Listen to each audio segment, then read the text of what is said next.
இன்றைய முக்கிய நிகழ்வுகள். பொதுத் தேர்வில் முதல் 3 இடங்களை பிடிக்கும் மாணவர்களுக்கு ஊக்கத்தொகை. பட்ஜெட்டில் முதல்வர் ரங்கசாமி அறிவிப்பு.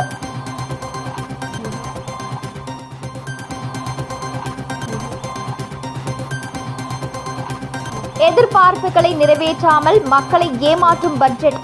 எதிர்க்கட்சித் தலைவர் சிவா கருத்து.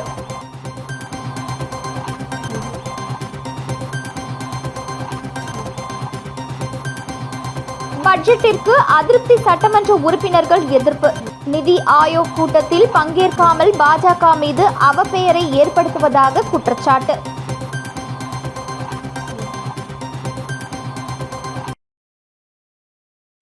புதுச்சேரி அரசு பள்ளிகளில் 6ஆம் வகுப்பு முதல் 12ஆம் வகுப்பு வரை படித்து இளநிலை கல்லூரியில் பயிலும் மாணவர்களுக்கு மாதந்தோறும் 1000 ரூபாய் 3 ஆண்டுகளுக்கு வழங்கப்படும். பிராந்திய அளவில் 10 மற்றும் 12ஆம் வகுப்பில் முதல் 3 இடங்களை பிடிக்கும் அரசு பள்ளி மாணவர்களுக்கு தலா 20,000, 15,000 மற்றும் 10,000 ரூபாய் ஊக்கத்தொகை வழங்கப்படும். பாடப்பிரிவு வாரியாக 100க்கு 100 மதிப்பெண் பெறும் மாணவர்களுக்கு 5,000 ரூபாய் ஊக்கத்தொகை வழங்கப்படும் என புதுச்சேரி பட்ஜெட்டில் முதலமைச்சர் ரங்கசாமி அறிவித்துள்ளார். புதுச்சேரியில் 15வது சட்டப்பேரவையின் 5வது கூட்டத்தொடர் கடந்த 31ஆம் தேதி துணைநிலை ஆளுநர் உரையுடன் தொடங்கியது. இதனையடுத்து 2023-2025ஆம் ஆண்டிற்கான 12,700 கோடிக்கான நிதிநிலை அறிக்கையை நிதியமைச்சர் பொறுப்பு வகிக்கும் முதலமைச்சர் ரங்கசாமி இன்று பேரவையில் தாக்கல் செய்தார். இதில் உள்நாட்டு நிதி வருவாய்க்காக 6,914 கோடி ரூபாயாகவும் மத்திய அரசின் கொடை 3,268 கோடி ரூபாய் நிதி பற்றாக்குறையை போக்க 2,066 கோடி ரூபாய் கடன் வாங்கவும் அனுமதிக்கப்பட்டுள்ளது. மேலும் புதுச்சேரியில் மீன்பிடி தடைக்கால நிவாரணத் தொகை 6,500 ரூபாயிலிருந்து 8,000 ரூபாயாக உயர்த்தப்படும். மழைக்கால நிவாரணத் தொகை 3,000 ரூபாயிலிருந்து 6,000 ரூபாயாக உயர்த்தி வழங்கப்படும். மேலும் புதுச்சேரியில் 11ஆம் வகுப்பு மாணவர்களுக்கு நீட் தேர்வு பயிற்சி மையம் அமைக்கப்படும். புதுச்சேரி பிராந்திய அளவில் 10 மற்றும் 12ஆம் வகுப்பு பொதுத் தேர்வில் முதல் 3 இடங்களை பிடிக்கும் அரசு பள்ளி மாணவர்களுக்கு தலா 20,000 ரூபாய், 15,000 மற்றும் 10,000 ரூபாய் ஊக்கத்தொகை வழங்கப்படும் என்றும், மேலும் பாடப்பிரிவு வாரியாக 100க்கு 100 மதிப்பெண் பெறும் மாணவர்களுக்கு 5,000 ரூபாய் ஊக்கத்தொகை வழங்கப்படும் என்றும் புதுச்சேரி அரசு பள்ளிகளில் 6ஆம் வகுப்பு முதல் 12ஆம் வகுப்பு வரை படித்து இளநிலை கல்லூரிகளில் பயிலும் மாணவர்களுக்கு மாதந்தோறும் 1,000 ரூபாய் 3 ஆண்டுகளுக்கு வழங்கப்படும் என்றார். புதுச்சேரியில் மீண்டும் இலவச அரிசி வழங்கப்படும். மானிய விலையில் சமையல் எண்ணெய், கோதுமை, பருப்புகள் வழங்கப்படும் என தெரிவித்தார். மேலும் காரைக்காலில் பழமையான அருங்காட்சியகம் அமைக்கப்படும். பாரதியார் மற்றும் பாரதிதாசன் அருங்காட்சியகம் மேம்படுத்தப்படும். 5.91 கோடி ரூபாய் செலவில் போதைப்பொருள் கடத்தல் தடுப்பு பிரிவை வலுப்படுத்த உள்ளது. மத்திய அரசின் நிதி உதவியுடன் காவல், சிறை, நீதிமன்றம் மற்றும் தடவியல் துறைகளுக்கிடையே தகவல் பரிமாற்றம் மற்றும் விரைவில் மேற்கொள்ள ICJS 2.0 ஆக தரம் உயர்த்தப்படும் என்றும், நபார்டு வங்கி உதவியுடன் கடல் அரிப்பை தடுக்க பிள்ளைச்சாவடி முதல் கணபதி செட்டிக்குளம் வரை கடலோர பகுதியில் இடைக்கால தடுப்புகள் அமைக்கப்படும். சங்கராபரணி ஆற்றின் குறுக்கே தடுப்பணை அமைக்க ஒப்பந்த புள்ளி கோரப்படும் என்றும் தெரிவித்தார். புதுச்சேரி சட்டப்பேரவையில் முதலமைச்சர் ரங்கசாமி இன்று தாக்கல் செய்த பட்ஜெட் எதிர்பார்ப்பு எதுவும் இல்லாத மக்களை ஏமாற்றும் பட்ஜெட் என சட்டமன்ற எதிர்க்கட்சித் தலைவர் சிவா தெரிவித்துள்ளார். புதுச்சேரி சட்டப்பேரவை பட்ஜெட் கூட்டத்தொடரில் இன்று நிதித்துறை பொறுப்பு வகிக்கும் முதலமைச்சர் ரங்கசாமி 2024-25ஆம் நிதியாண்டிற்கு 12,700 கோடி ரூபாய் பட்ஜெட்டை பேரவையில் தாக்கல் செய்தார். பட்ஜெட் கூட்டத்திற்கு பின்னர் எதிர்க்கட்சித் தலைவர் சிவா நிருபர்களிடம் கூறுகையில், புதுச்சேரியில் நீண்ட இழுபறிக்கு பின்னர் நிர்பந்தத்தின் காரணமாக முதல்வர் ரங்கசாமி பட்ஜெட் தாக்கல் செய்திருக்கிறார். புதுச்சேரிக்கு ஒன்றிய அரசின் சிறப்பு நிதி எதுவும் கிடைக்கவில்லை. பாஜக அதிருப்தி MLAக்கள் முதலமைச்சர் ரங்கசாமி நிதி ஆயோக் கூட்டத்தில் பங்கேற்கவில்லை, பங்கேற்று இருந்தால் கூடுதல் நிதி பெற்றிருக்கலாம் என்பது போல கூறுகின்றார்கள். நீண்ட கால திட்டங்கள் ஏதும் இந்த பட்ஜெட்டில் இல்லை. குறிப்பாக தொழில் வளர்ச்சிக்கு எந்த ஒரு அறிவிப்பும் குறிப்பிடப்படவில்லை. அதோடு மின்துறை தனியார் மயம் அறிவிப்பு வெளியிடப்பட்டுள்ள நிலையில் மக்களை கேட்காமல் smart meter, electric meter, prepaid meter என யாரையும் கேட்காமல் அரசின் ஒப்புதல் இல்லாமல் 450 கோடி ரூபாய் செலவு செய்யப்பட்டுள்ளது. யாரிடம் கேட்டு இதனை செய்தார்கள் என்று தெரியவில்லை. அது மட்டுமல்லாமல் இந்த பட்ஜெட்டில் 500 கோடி ரூபாய் மின்துறை நவீனப்படுத்தப்படும் என்று தெரிவித்திருக்கின்றார்கள். எந்த அடிப்படையில் நவீனப்படுத்தப்படும் என்ற திட்டமிடல் இல்லை. துறைமுகத்தை தூர்வாரி இருந்தால் சரக்கு கப்பல்களை கையாண்டு வருவாய் ஈட்டியிருக்கலாம். ஆனால் அதற்கான திட்டமிடல் எதுவும் இல்லை. காரைக்கால் துறைமுகத்தை முழுமையாக அதானிக்கு கொடுத்து விட்டார்களா என்று தெரியவில்லை. காரைக்கால் துறைமுகத்தின் மூலம் தரப்படும் வருமானம் குறித்து தகவல்கள் பட்ஜெட்டில் இடம்பெறும். ஆனால் எதுவுமே இந்த பட்ஜெட்டில் இல்லை என்றார். தொடர்ந்து பேசிய அவர், பொது விநியோக திட்டம் செயல்படுத்தப்படும் என்று கூறப்பட்டுள்ளது. ஆனால் ரேஷன் கடையை திறந்து அரிசி உள்ளிட்ட பொருட்கள் போடப் போகிறார்களா, இல்லை வேறு ஏதேனும் திட்டம் வைத்துள்ளார்களா என்பது தெளிவாக கூறப்படவில்லை. ஸ்மார்ட் பொது விநியோக திட்டம் என்பது கடமைக்கு 2 இடங்களில் சூப்பர் மார்க்கெட் போன்று திறந்து மக்களை ஏமாற்றப் போகின்றார்களா? கடந்த பட்ஜெட்டில் அறிவிக்கப்பட்ட திட்டங்கள் தான் இப்போதும் தெரிவிக்கப்பட்டுள்ளது. எது கேட்டாலும் செய்கிறோம், பார்க்கலாம் என்பது போன்ற பதில்கள் வருகிறது. ஆதி திராவிட மக்களுக்கு நீண்ட காலமாக மனைப்பட்டா வழங்கப்படவில்லை. அந்த மக்களுக்கான தொலைநோக்கு திட்டங்கள் இல்லை. உதவித்தொகை உயர்வு என்பது போல பாக்கெட் மணிக்காக சில அறிவிப்புகளை கொடுத்திருக்கின்றார்கள். பிற்படுத்தப்பட்ட மக்களின் வளர்ச்சிக்கு எந்த நிதியும் ஒதுக்கப்படவில்லை. கார்ப்பரேஷன்கள் திறப்பதை பற்றியும் நிதி ஒதுக்குவது குறித்த எந்த திட்டமும் இல்லை. ஸ்மார்ட் சிட்டி வேலைகள் அப்படியே கிடப்பில் கிடக்கிறது. போக்குவரத்து நெரிசலை தீர்ப்பதற்கு புதிய மேம்பாலங்கள், புறவழி சாலைகள் என எந்த தொலைநோக்கு திட்டங்களும் இல்லை. இதனால் உள்ளூர் வெளியூர் மக்கள் கடுமையாக போக்குவரத்தில் சிக்கி தவிக்கிறார்கள். பல ஆண்டுகளாக கரசூர் வரைபடம் தயாரித்து கொண்டிருக்கின்றோம் என்று கூறுவதை இந்த ஆண்டும் கூறியிருக்கிறார்கள். என்னதான் செய்ய போகிறார்கள் என்று தெளிவாக குறிப்பிடப்படவில்லை. ரங்கசாமி நிர்பந்தத்தின் பேரில் இந்த பட்ஜெட்டினை தாக்கல் செய்துள்ளார். மிகுந்த எதிர்பார்ப்பை ஏற்படுத்தியிருக்க வேண்டிய பட்ஜெட் எதிர்பார்ப்பு எதுவும் இல்லாமல் மக்களை ஏமாற்றும் பட்ஜெட்டாகவே அமைந்துள்ளது. இவ்வாறு அவர் கூறினார். பேட்டியின் போது சட்டமன்ற உறுப்பினர்கள் நாஜிம், அனிபால் கென்னடி, சம்பத், நாக தியாகராஜன், செந்தில்குமார் ஆகியோர் உடனிருந்தனர். புதுச்சேரி சட்டப்பேரவையில் முதலமைச்சர் ரங்கசாமி தாக்கல் செய்துள்ள பட்ஜெட்டிற்கு ஆளும் பாஜக சட்டமன்ற உறுப்பினர்களே எதிர்ப்பு தெரிவித்துள்ள சம்பவம் புதுச்சேரி அரசியலில் பெரும் பரபரப்பை ஏற்படுத்தியுள்ளது. புதுச்சேரியில் என்ஆர் காங்கிரஸ் பாஜக கூட்டணி ஆட்சி நடைபெற்று வருகிறது. இந்த நிலையில் இந்த ஆட்சி பொறுப்பேற்றதிலிருந்து பாஜகவினர் பல்வேறு வகைகளில் முதலமைச்சர் ரங்கசாமிக்கு பல்வேறு இடையூறுகளை அளித்து வருகின்றனர். குறிப்பாக துணைநிலை ஆளுநர்கள் மூலம் முதலமைச்சர் ரங்கசாமியை சுதந்திரமாக செயல்பட விடாமல் தடுப்பது, நியமன சட்டமன்ற உறுப்பினர்கள் மற்றும் மாநிலங்களவை எம்பி பதவியை முதலமைச்சரை கலந்தாலோசிக்காமல் பாஜகவை சேர்ந்தவர்களை நியமனம் செய்தது என பல்வேறு வகையில் அழுத்தம் தந்தனர். இதனிடையே முதலமைச்சர் ரங்கசாமி மற்றும் பாஜக அமைச்சர் நமச்சிவாயம் ஊழல் செய்வதாக பாஜக மேலிடத்தில் பாஜக சட்டமன்ற உறுப்பினர்கள் புகார் அளித்தனர். இதனால் இந்த இரு கூட்டணியிடையே மோதல் உச்சத்தை எட்டியது. இந்த நிலையில் இன்று புதுச்சேரி சட்டப்பேரவையில் 2024-2025 நிதியாண்டிற்கான நிதிநிலை அறிக்கையை முதலமைச்சர் ரங்கசாமி சட்டப்பேரவையில் தாக்கல் செய்து வரும் நிலையில், ஒரு மாநிலத்தின் முதலமைச்சர் என்கிற வகையில் கூட மத்தியில் நடைபெற்ற நிதி ஆய்வு குழு கூட்டத்தில் கலந்து கொள்ளாமல் புதுச்சேரியில் பாரதிய ஜனதா கட்சியின் மீது மக்கள் மத்தியில் அவப்பெயர் ஏற்படுத்தும் நோக்கத்தோடு முதலமைச்சர் ரங்கசாமி இன்று நிதிநிலை அறிக்கையை தாக்கல் செய்திருப்பது வருத்தம் அளிப்பதாகவும், பிரதமர் மோடி பதவியேற்பு விழாவில் முதலமைச்சர் ரங்கசாமி கலந்து கொள்ளாமல், நிதி ஆய்வு குழு கூட்டத்தில் கலந்து கொள்ளாமல் பாரதிய ஜனதா கட்சி சட்டமன்ற உறுப்பினர்களின் சட்டமன்ற தொகுதியை புறக்கணித்ததன் மூலம் மத்திய அரசு நிதி வழங்கவில்லை என்ற பொய்யான கூற்றை மக்களிடையே உருவாக்குவதன் மூலம் புதுச்சேரியில் பாரதிய ஜனதா கட்சி மீது மக்களுக்கு வெறுப்பை உண்டாக்கும் நோக்கத்தில் செயல்பட்டு வருகிறார். இன்று புதுச்சேரியில் அளவுக்கு அதிகமாக ரெஸ்ட்ரோ பார்களுக்கு சம்பந்தப்பட்ட சட்டமன்ற தொகுதி சட்டமன்ற உறுப்பினர்களுக்கு தெரியாமலேயே அவர்களை கலந்தாலோசிக்காமல் மருத்துவமனை, அரசு பள்ளிகள், வழிபாட்டு தலங்கள் ஒன்றாக அமைந்துள்ள இடத்திற்கு மத்தியில் ரெஸ்ட்ரோ பார்களை அமைத்துக் கொள்ள அனுமதி வழங்கியிருப்பதுதான் முதலமைச்சர் ரங்கசாமி ஆட்சி பொறுப்பேற்று 3 ஆண்டு காலம் செய்த சாதனை என முதலமைச்சர் மற்றும் பாஜக அமைச்சர்கள் மீது ஊழல் குற்றச்சாட்டு கூறி வரும் பாஜக அதிருப்தி சட்டமன்ற உறுப்பினர்கள் கல்யாணசுந்தரம், ஜான்குமார், ரிச்சர்ட் மற்றும் பாஜக ஆதரவு சுயேட்சை சட்டமன்ற உறுப்பினர்கள் அங்காளன், கொல்லப்பள்ளி அசோக் ஆகியோர் பட்ஜெட் கூட்டத்தில் கலந்து கொள்வதற்கு முன்பு கூட்டாக பேட்டி அளித்துள்ளனர். புதுச்சேரி சாரம் பகுதியில் நள்ளிரவில் நிறுத்தி வைக்கப்பட்டிருந்த இருசக்கர வாகனத்தில் இருந்து பெட்ரோலை திருடும் இளைஞர்கள் குறித்தான சிசிடிவி சமூக வலைதளங்களில் வைரலாகி வருகிறது. புதுச்சேரி சாரம் கொசப்பாளையம் பிள்ளையார் கோவில் தெரு பகுதியில் தொடர்ந்து இரவு நேரங்களில் வீட்டிற்கு வெளியே நிறுத்தி வைக்கப்பட்டு இருந்த வாகனங்களில் பெட்ரோல் திருடு போவது வழக்கமாக இருந்த நிலையில், டியூக் வண்டியில் டிப்டாக்காக வந்து பெட்ரோல் திருடி செல்லும் வாலிபர்கள் குறித்தான சிசிடிவி காட்சி வெளியாகியுள்ளது. 2 வாலிபர்கள் இருசக்கர வாகனத்தில் வருவதும் அங்கே நிறுத்தி வைக்கப்பட்டிருந்த வாகனங்களில் இருந்து பிளாஸ்டிக் பாட்டில் மூலம் பெட்ரோலை பிரிப்பதும் அதில் பதிவாகியுள்ளது. இந்த நிலையில் அப்பகுதி குடியிருப்பு வாசிகள் இந்த சிசிடிவி காட்சிகளை சமூக வலைதளங்களில் வெளியிட்டு இதுபோன்று அடிக்கடி பெட்ரோல் திருடும் சம்பவம் நடைபெறுகின்றது, இதனால் அப்பகுதியில் வசிக்கும் மக்கள் கவனமாக இருக்க வேண்டும் என கேட்டுக்கொண்டுள்ளனர். மேலும் இதுகுறித்து புதுச்சேரி தன்வந்திரி காவல் நிலையத்தில் புகார் அளிக்கப்பட்டுள்ளது. புகாரின் அடிப்படையிலும் போலீசார் விசாரணை மேற்கொண்டு வருகின்றனர்.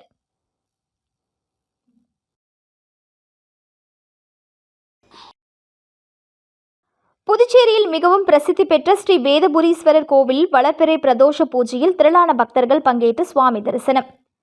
புதுச்சேரியில் மிகவும் பிரசித்தி பெற்ற வளர்பிறை பிரதோஷ நாளில் நந்தி தேவரை வணங்குவது மிகவும் சிறப்பு. அருள்மிகு திருப்புர சுந்தரி சமேத ஸ்ரீ வேதபுரீஸ்வரர் கோவிலில் பிரதோஷ பூஜை விமர்சையாக நடைபெற்றது.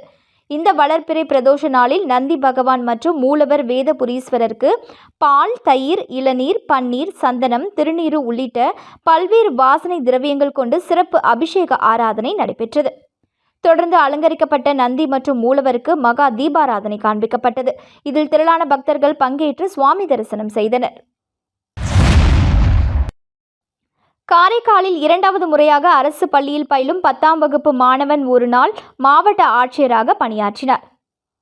புதுச்சேரி மாநிலம் காரைக்கால் மாவட்டத்தில் அரசு பள்ளி மாணவர்கள் மாவட்ட நிர்வாக செயல்பாடுகளை நேரடியாக அறிந்து கொள்ளும் வகையிலும் எதிர்காலத்தில் மாணவர்கள் சிறந்த குடிமக்களாக விளங்கவும் பள்ளி மாணவர்கள் ஒரு நாள் மாவட்ட ஆட்சியராக பணியாற்ற காரைக்கால் மாவட்ட ஆட்சியர் மணிகண்டன் அரசு பள்ளி மாணவர்களுக்கு வாய்ப்பளித்து வருகிறார். அந்த வகையில் 2வது மாணவனாக திருவேட்டக்குடி அரசு மேல்நிலைப் பள்ளியில் 10ஆம் வகுப்பு பயிலும் மாணவன் சஞ்சய் ஸ்ரீராம் தேர்வு செய்யப்பட்டு இன்று மாணவர் ஒரு நாள் மாவட்ட ஆட்சியராக மாவட்ட ஆட்சியரோடு இணைந்து பணியாற்றினார். அப்பொழுது ஒரு நாள் மாவட்ட ஆட்சியராக பணிபுரியும் அரசு பள்ளி மாணவன் சஞ்சய் ஸ்ரீராம் அவர்களுக்கு காரைக்கால் மாவட்ட ஆட்சியர் மணிகண்டன் வாழ்த்து தெரிவித்தார். இதனை அடுத்து காரைக்கால் மாவட்ட ஆட்சியர் மணிகண்டன் இன்று மேற்கொள்ளும் ஆலோசனை கூட்டங்கள் மற்றும் அரசு அலுவலக ஆய்வுகளின் ஒரு நாள் மாவட்ட ஆட்சியர் மாணவன் சஞ்சய் ஸ்ரீராம் கலந்து கொண்டு அரசின் செயல்பாடுகளை ஆட்சியர் மணிகண்டனுடன் இணைந்து கவனித்தார்.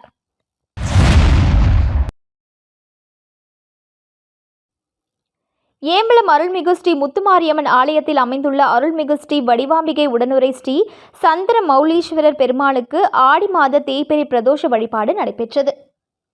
புதுச்சேரி மாநிலம் நெட்டப்பாக்கம் கொம்யூனியன் ஏம்பலம் அருள்மிகு ஸ்ரீ முத்துமாரியம்மன் ஆலயத்தில் அமைந்துள்ள அருள்மிகு ஸ்ரீ வடிவாம்பிகை உடனுரை ஸ்ரீ சந்திர மௌலீஸ்வரர் பெருமானுக்கு ஆடி மாத தேய்பிறை பிரதோஷ வழிபாடு நடைபெற்றது. ஒவ்வொரு மாதமும் பிரதோஷ வழிபாட்டினை முன்னிட்டு சுவாமிக்கு அபிஷேக ஆராதனைகள் நடைபெறுவது வழக்கம். தற்போது இயற்கை சீற்றத்தினால் பல்வேறு பகுதிகளில் பொதுமக்கள் பல்வேறு இன்னல்களை சந்தித்தும் உயிரிழப்பும் ஏற்பட்டு வருகிறது. இதனை கருத்தில் கொண்டு உலக நன்மை வேண்டி தேய்பிறை பிரதோஷ வழிபாட்டினை முன்னிட்டு லிங்க வடிவிலான சுவாமியை 25 கிலோ சந்தனம் கொண்டு சிவபெருமானை திருவுருவமாக படைத்து சுவாமிக்கு மகா தீபாராதனை காண்பிக்கப்பட்டது. இதில் ஏராளமான பக்தர்கள் கலந்து கொண்டு பிரதோஷ வழிபாட்டில் ஈடுபட்டு சுவாமி தரிசனம் செய்தனர். தொடர்ந்து பிரதோஷ நாயகர் உட்பிரகாரம் வலம் வந்தார். இதனைத் தொடர்ந்து விழாவில் கலந்து கொண்ட பக்தர்கள் அனைவருக்கும் அன்னதானம் வழங்கப்பட்டது. இதில் உபயதாரர் ஏம்பலம் தொகுதி NR காங்கிரஸ் தலைவர் ராதாகிருஷ்ணன் குடும்பத்தினர் உட்பட திரளான பொதுமக்கள் கலந்து கொண்டனர். இந்நிகழ்ச்சிக்கான ஏற்பாட்டினை அறங்காவலர் குழுவினர் மற்றும் ஆலய பூசாரி எல்லப்பன் மற்றும் ஏம்பலம் கிராமவாசிகள் சிறப்பாக செய்திருந்தனர். மேலும் லிங்கத்தை முழு உருவ சிவபெருமானாக சந்தன காப்பு அலங்காரத்தில் பூஜை செய்தது அனைவரையும் வெகுவாக கவர்ந்தது. புதுச்சேரி முதலமைச்சர் ரங்கசாமியின் பிறந்தநாளை முன்னிட்டு திருபுவனை தொகுதிக்கு உட்பட்ட திருவண்டார் கோவில் மற்றும் கொத்தபுரி நத்தம் பள்ளிகளில் முன்னாள் சட்டமன்ற உறுப்பினர் கோபிகா தலைமையில் நலத்திட்ட உதவிகள் வழங்கப்பட்டது. புதுச்சேரி மாநில முதலமைச்சர் ரங்கசாமியின் பிறந்தநாளை முன்னிட்டு திருபுவனை தொகுதியின் முன்னாள் சட்டமன்ற உறுப்பினர் கோபிகா தலைமையில் நலத்திட்ட உதவிகள் வழங்கும் விழா நடைபெற்றது.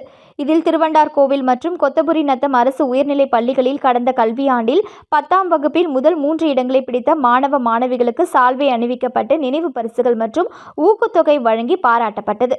தொடர்ந்து இப்பள்ளிகளில் பயிலும் சுமார் 900 மாணவ மாணவிகளுக்கு நோட்டு புத்தகம் உள்ளிட்ட எழுதுபொருட்கள் மற்றும் இனிப்புகள் வழங்கி கொண்டாடப்பட்டது. மேலும் இந்நிகழ்ச்சியில் புதுச்சேரி மாநில வன்னியர் பாதுகாப்பு இயக்க தலைவர் செந்தில் கவுண்டர், ஸ்ரீ மணக்குள விநாயகர் கல்வி குழுமத்தின் செயலாளர் டாக்டர் நாராயணசாமி மற்றும் என்ஆர் காங்கிரஸ் இலக்கிய பேரவைத் தலைவர் தனசேகரன் ஆகியோர் இவ்விழாவில் சிறப்பு விருந்தினர்களாக பங்கேற்று சிறப்புரையாற்றி மாணவ மாணவிகளுக்கு பரிசுகள் வழங்கி பாராட்டினர். மேலும் பள்ளியின் தலைமை ஆசிரியர்கள் சிறப்பு விருந்தினர்களை வரவேற்று கௌரவித்தனர். மேலும் இவ்விழாவில் திருபுவனை தொகுதிக்கு உட்பட்ட என்ஆர் காங்கிரஸ் கட்சி நிர்வாகிகள் அனைவரும் கலந்து கொண்டு சிறப்பித்தனர்.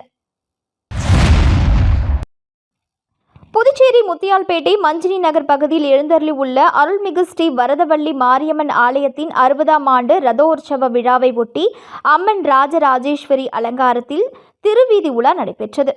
புதுச்சேரி முத்தியால்பேட்டை மஞ்சினி நகர் பகுதியில் அமைந்துள்ளது அருள்மிகு ஸ்ரீ வரதவள்ளி மாரியம்மன் ஆலயம். இந்த ஆலயத்தின் 60ஆம் ஆண்டு ரதோற்சவ விழா 28ஆம் தேதி கொடியேற்றத்துடன் தொடங்கியது. தினம்தோறும் காலை அம்மனுக்கு சிறப்பு அபிஷேகம் செய்யப்பட்டு அம்மன் சிறப்பு அலங்காரத்தில் திருவீதி உலா நடைபெற்று வருகின்றது. இதனைத் தொடர்ந்து அம்மனுக்கு ராஜராஜேஸ்வரி அலங்காரத்தில் மலர்களால் அலங்கரிக்கப்பட்டு மின் விளக்குகளால் அலங்கரிக்கப்பட்ட வாகனத்தில் திருவீதி உலா நடைபெற்றது. இதில் பக்தர்கள் பலரும் கலந்து கொண்டு அம்மனை வழிபட்டு சென்றனர். பிள்ளையார்குப்பம் கிராமத்திற்கு குடிநீர் பற்றாக்குறையை போக்கும் விதமாக அமைச்சர் சாய்ஜி சரவணகுமார் தலைமையில் ஆழ்துளை போர் அமைக்கப்பட்டு அதன் திறப்பு விழா நடைபெற்றது. புதுச்சேரி மாநிலம் வில்லியனூர் கொம்யூனியம் ஊசுடு சட்டமன்ற தொகுதிக்கு உட்பட்ட பிள்ளையார்குப்பம் கிராமத்தில் தற்போது நிலவி வரும் குடிநீர் பற்றாக்குறையை போக்க சங்கராபரணி ஆற்றின் அருகில் பொதுப்பணித்துறை மூலம் ஆழ்துளை கிணற்றிற்கு சுமார் 15,50,000 ரூபாய் திட்ட மதிப்பீட்டில் மின் மோட்டார் அமைத்தல் மற்றும் அதனை சார்ந்த குடிநீர் உந்து குழாய் அமைப்பதற்கான பணிகள் மேற்கொள்ளப்பட்டது. இந்த குடிநீர் திட்டத்தின் மூலம் பிள்ளையார்குப்பம் கிராமத்தில் உள்ள சுமார் 5,000 நபர்கள் பயன்பெறுவார்கள். இந்த குடிநீர் திட்டத்திற்கான அனைத்து பணிகளும் முடிக்கப்பட்டு பொதுமக்களின் பயன்பாட்டிற்கு அர்ப்பணிக்கும் நிகழ்ச்சி அமைச்சருமான சாய்ஜி சரவணகுமார் தலைமையில் நடைபெற்றது. இவ்விழாவில் பொதுப்பணித்துறை தலைமை பொறியாளர் தீனதயாளன், கண்காணிப்பு பொறியாளர் வீரசெல்வம், பொது சுகாதார கூட்ட செயற்பொறியாளர் உமாபதி, கிராம குடிநீர் திட்ட உதவி பொறியாளர் பினாராணி, இளநிலை பொறியாளர் சுதர்சனம், வில்லியனூர் கொம்யூனியன் பஞ்சாயத்து ஆணையர் ரமேஷ், உதவி பொறியாளர் திருநாவுக்கரசு, இளநிலை பொறியாளர் கருதாயன், பாஜக நிர்வாகிகள், முக்கிய பிரமுகர்கள், கூட்டணி கட்சியினர் மற்றும் ஊர் பொதுமக்கள் உட்பட பலர் இதில் கலந்து கொண்டு சிறப்பித்தனர்.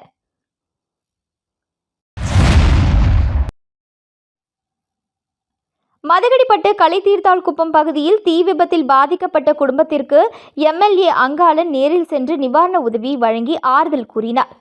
புதுச்சேரி மாநிலம் திருபுவனை சட்டமன்ற தொகுதிக்கு உட்பட்ட மதகடிப்பட்டு அடுத்த களித்தீர்த்தாள்குப்பம் திருக்கனூர் சாலையில் வசித்து வருபவர் வெற்றிவேல் மனைவி கம்சலா.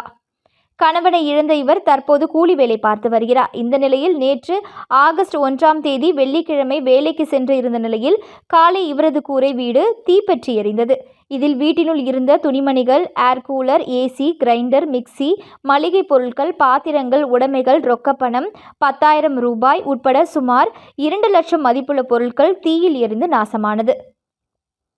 தகவல் அறிந்த திருபுவனை தொகுதி எம்எல்ஏ அங்காளன் நேரில் சென்று பாதிக்கப்பட்ட குடும்பத்திற்கு ஆறுதல் கூறி சொந்த செலவில் நிவாரண உதவிகளை வழங்கினார். மேலும் புதுச்சேரி அரசு வருவாய்த்துறையின் மூலம் நிவாரண உதவிகள் வழங்கிட நடவடிக்கை எடுப்பதாக சட்டமன்ற உறுப்பினர் அங்காளன் பாதிக்கப்பட்ட குடும்பத்தினரிடம் உறுதியளித்தார். திருவேணி நகர் அருள்மிகு ஸ்ரீ திருப்புர சுந்தரி உடனுரை ஸ்ரீ திருவேணீஸ்வரர் ஆலயத்தில் ஆடி மாத தேர்பேரை பிரதோஷ வழிபாடு வெகு சிறப்பாக நடைபெற்றது.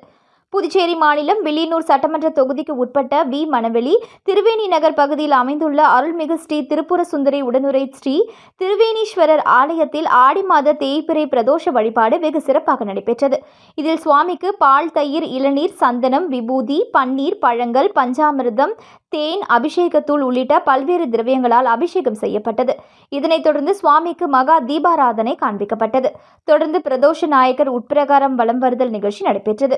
இதில் சுற்று வட்டாரத்தை சேர்ந்த திரளான பக்தர்கள் கலந்து கொண்டு சுவாமி தரிசனம் செய்தனர். மேலும் பூஜையில் கலந்து கொண்ட பக்தர்கள் அனைவருக்கும் அன்னதானம் வழங்கப்பட்டது. நிகழ்ச்சிக்கான ஏற்பாட்டினை அறங்காவலர் குழு மற்றும் திருவேணி நகர் பக்த அன்பர்கள் சிறப்பான முறையில் செய்திருந்தனர். மீண்டும் இன்றைய முக்கிய நிகழ்வுகள். பொதுத் தேர்வில் முதல் 3 இடங்களை பிடிக்கும் மாணவர்களுக்கு ஊக்கத்தொகை. பட்ஜெட்டில் முதல்வர் ரங்கசாமி அறிவிப்பு.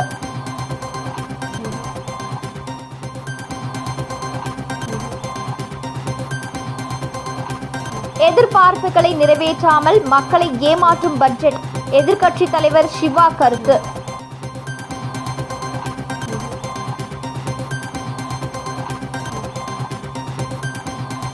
பட்ஜெட்டிற்கு அதிருப்தி சட்டமன்ற உறுப்பினர்கள் எதிர்ப்பு.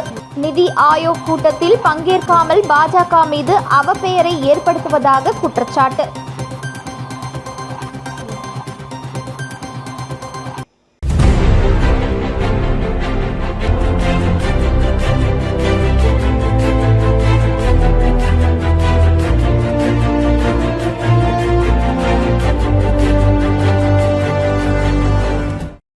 செய்திகளை உடனுக்குடன் தெரிந்து கொள்ள ஆஸ்கார் யூடியூப் சேனலை சப்ஸ்கிரைப் செய்யவும்.